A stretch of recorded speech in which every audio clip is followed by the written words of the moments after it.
Dan pada saat ini kita akan mendengarkan khotbah, dan tajuk khotbah pada Sabat ini adalah Lido bertumbuh dalam iman, kasih dan pengharapan. Dan ayat Alkitab yang terdapat dalam 1 Tesalonika 1 ayat 3 saya bacakan di sini.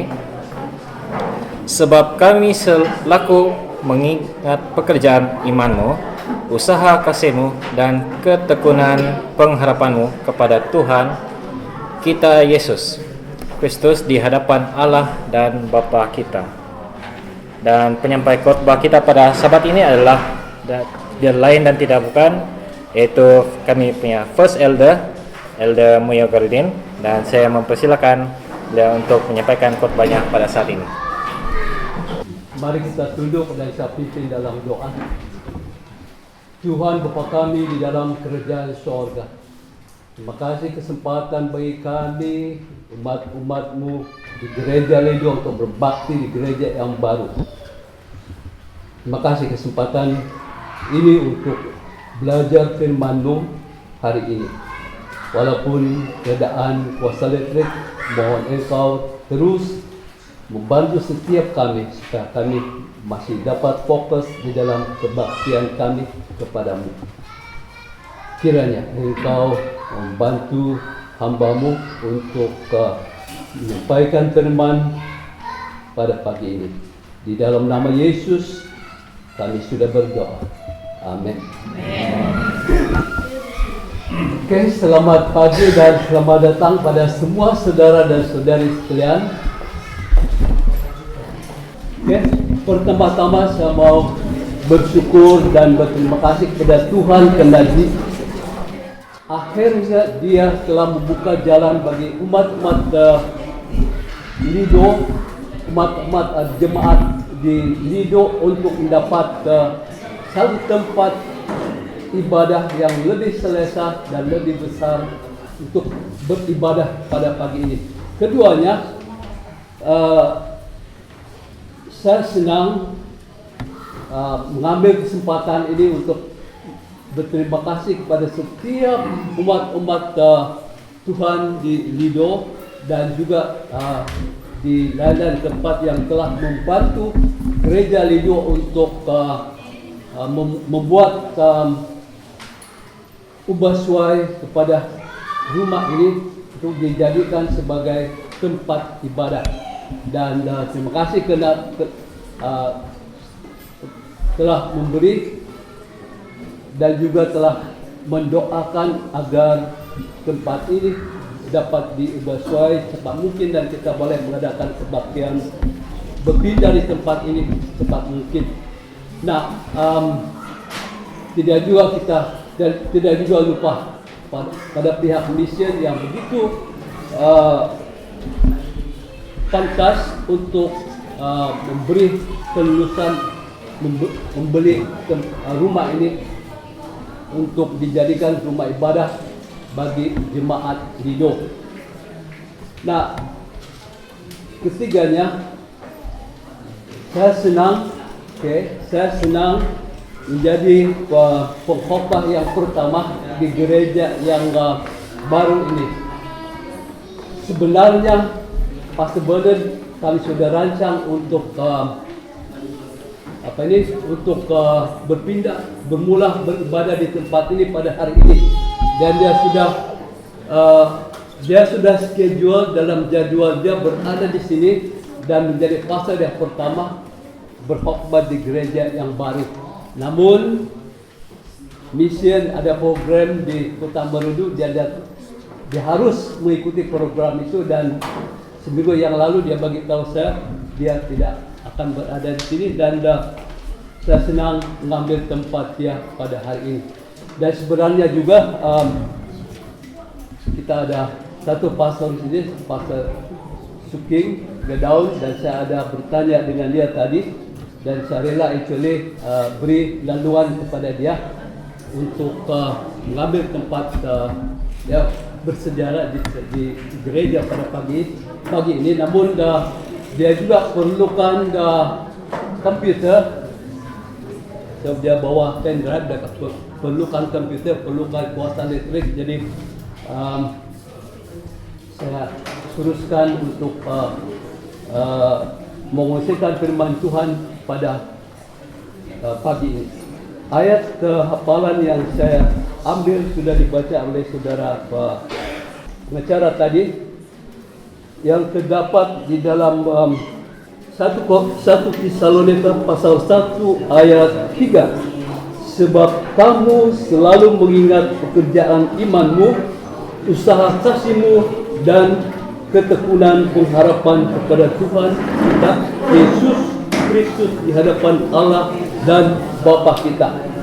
Dan ayat bacaan untuk pelajaran pada Sabat ini ialah juga daripada 1 Tesalonika pasal 1 ayat 2 hingga 10, ataupun dari 2 hingga 10. Gereja bukanlah satu parti, sebagai satu parti, dan bukan juga sebagai satu business entity, tetapi gereja tubuh Kristus dan kerajaan Allah. Gereja adalah tubuh Kristus dan kerajaan Allah. Oleh sebab itu, kita berada di gereja pada pagi ini sebagai anggota di dalam kerajaan Allah itu. Tuhan memanggil kita dan kita menerima panggilan itu, dan oleh karena itu kita berada di gereja sebagai umat yang menyembah kepada Dia. Ada two-way traffic. Tuhan memanggil dan kita respon, dan kita sudah berada di gereja Lido pada pagi ini sebagai jemaat gereja yang sudah dipanggil dan menerima atau merespon panggilan Tuhan kepada setiap kita. Di dalam ayat-ayat ini Tesalonika adalah ibu kota Makedonia, dan Makedonia adalah satu wilayah yang terkenal sebagai wilayah yang sangat setia kepada kerajaan Kaisar Roma pada waktu itu. Nah, kalau sekarang ini Tesalonika masih ada yang dipanggil dia dipanggil dengan nama Salonika di Yunani, dan dia masih ada, dan selama beberapa ketika atau beberapa lama Rasul Paulus berada di Tesalonika untuk mengajar dan memberitahu mengenai dengan firman Tuhan kepada orang-orang itu. Maka lahirlah gereja atau jemaat yang dipanggil Tesalonika. Nah, di dalam ayat 7 saya mau ringkaskan saja karena saya lihat ramai yang berkipas-kipas.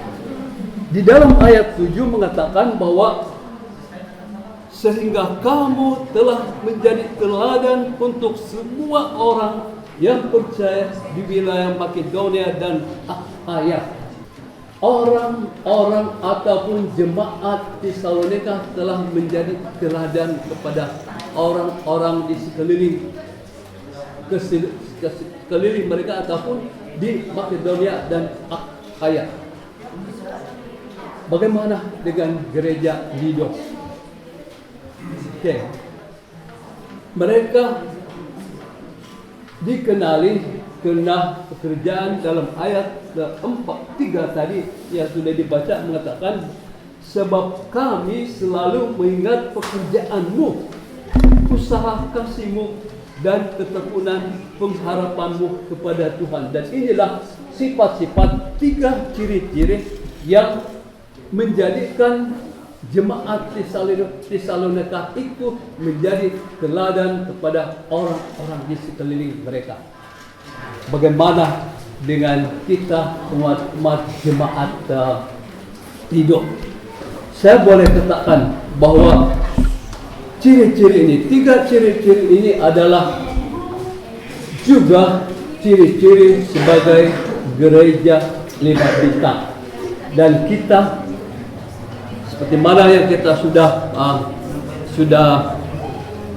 lakukan masa-masa yang lalu, bahwa kita mau berusaha menjadi gereja 5 bintang. Dan pertama ciri-ciri ini ialah pekerjaan kita kenal dengan pekerjaan iman.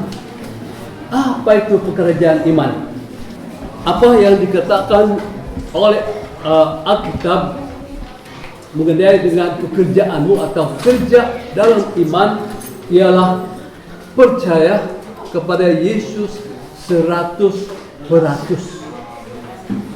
Jadi itulah sifat yang ada pada orang-orang Tesalonika pada waktu itu. Mereka percaya kepada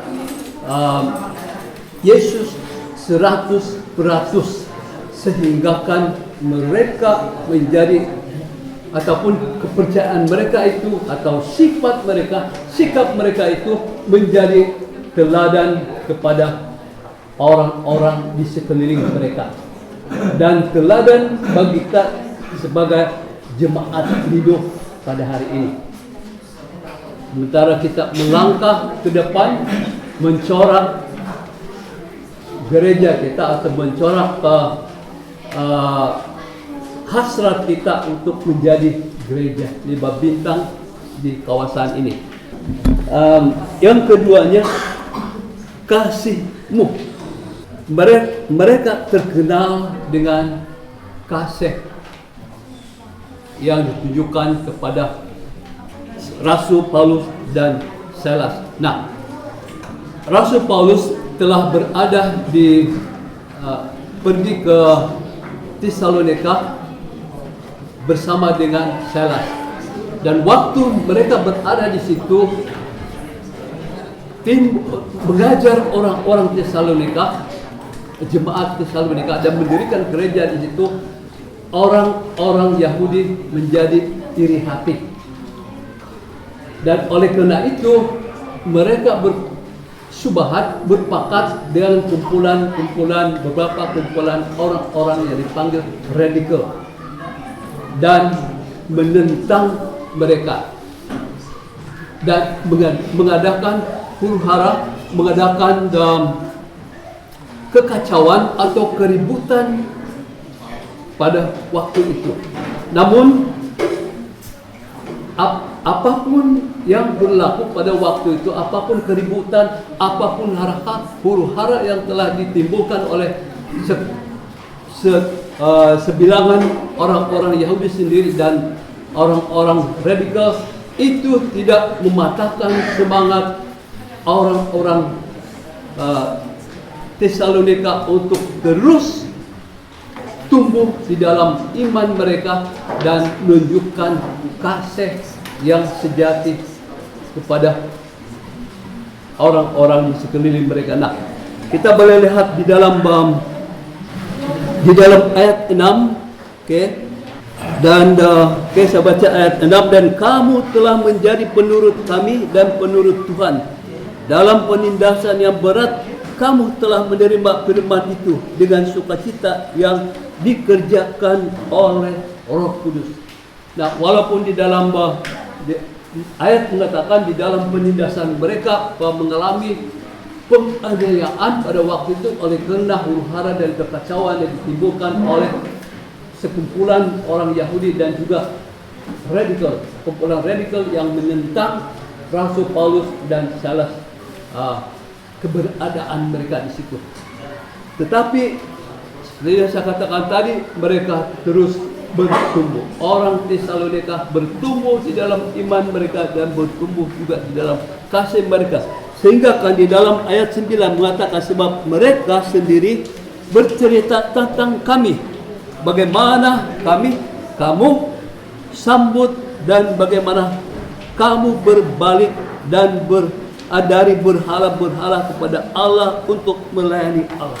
Layanan orang-orang Tesalonika terhadap Rasul Paulus dan Silas dikenali, diceritakan, dan kepada orang lain diceritakan oleh orang-orang bagaimana kasih yang timbul di kalangan orang-orang Tesalonika itu telah membantu mereka keluar daripada penyembahan berhala mereka, sehingga mereka sanggup melayani Yesus atau Tuhan pada waktu itu. Nah, keluar daripada berhala-berhala tentu saja, nah, itu satu panggilan kepada semua kita jemaat ini. Keluar dari berhala-berhala kita. Apa mungkin berhala-berhala kita? Ada mungkin saja sesuatu yang kita sudah amalkan di dalam kehidupan kita. Mungkin saja sesuatu yang kesenangan yang kita nikmati, yang boleh saja membawa kita jauh daripada Tuhan. Dan boleh saja benda-benda yang paling menarik perhatian kita lebih daripada menarik perhatian kita pada firman Tuhan. Nah, mereka bertekun, bertumbuh dalam iman, belajar firman Tuhan, mendengar dan mengikuti firman Tuhan. Mereka menjadi pelaku. Bila mereka membaca, mendengar firman Tuhan, mendengar daripada pengajaran Rasul Paulus dan Silas, mereka menerima itu dan mereka melakukan apa yang mereka dengar. Itulah yang berlaku kepada orang-orang Tesalonika.